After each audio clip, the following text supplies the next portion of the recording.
La confiance, moi, elle me vient de la curiosité.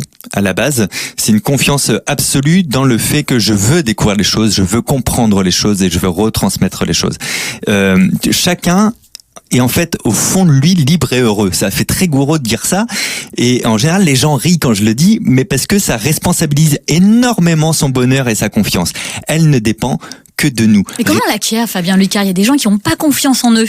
Et c'est terrible parce qu'ils sont pas heureux ou ils ont du mal à avancer dans leur vie pro ou perso. Comment ça s'acquiert ? Alors déjà, en décontaminant le cerveau d'un truc, un fléau que tout le monde connaît, qui s'appelle la peur de l'échec. Vraiment, tout vient de là. Donc on peut échouer.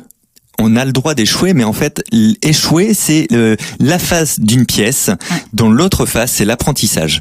L'un ne va pas sans l'autre et l'être humain est le seul animal au monde à pouvoir apprendre. C'est quand même fou. On peut nous s'imaginer dans le futur en train de faire quelque chose qu'on ne sait pas faire maintenant et apprendre à le faire pour trouver l'état qu'on avait projeté dans le futur. C'est incroyable en vrai. Et donc, c'est pas instantané. Il va falloir des essais. Et ce qu'on appelle l'échec, c'est un essai qui n'est pas concluant à 100%, mais qui fait office d'apprentissage parce qu'on va en retirer des choses. Sauf que la société, au fil des années, a mis une étiquette émotionnelle sur l'échec en mode attention, ayez honte de ça, c'est vraiment pas bien du tout d'échouer. Et du coup, on y croit. On croit que la réussite c'est bien et que l'échec c'est mal. Eh bien, c'est pas ça du tout. L'échec, c'est une étape déterminée. Est-ce que Fabien Lucas, vous qui êtes mentaliste, vous pouvez nous dire si on peut lire dans les pensées des gens ? On peut pas lire les pensées des gens, comme ça le problème est réglé. Ça, c'est évident. Par contre, on peut déduire des états émotionnels, on peut déduire ce à quoi pense quelqu'un ou ce que veut cacher quelqu'un. Par exemple, si vous avez quelque chose de caché dans la pièce, vous allez avoir tendance à regarder dans cette direction par stress ou à être placé devant.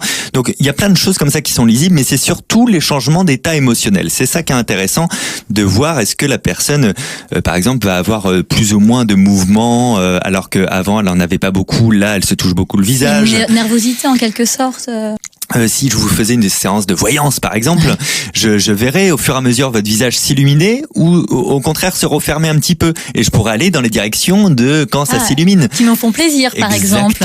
Exactement. Donc on peut déduire des choses. J'insiste dessus parce que sur scène, ce que je peux faire, ça peut être extrêmement bluffant sur scène, mais parce que c'est mes règles du jeu et mes conditions à ce moment-là. Dans la vraie vie, on est plus quand même sur de la déduction globale, de faire des hypothèses. D'ailleurs, il y a un truc qui est bien à préciser quand même, c'est que nous, les mentalistes, on n'est pas expert de quoi que ce soit. On a l'air d'être expert, mais on ne l'est pas parce qu'on n'a pas fait des études ou des écoles de mentalistes. Ça n'existe pas. Oui, mais vous avez confiance en vous. Et ça, c'est la clé. Minute Papillon sur France Bleu, Sidonie Bonnec.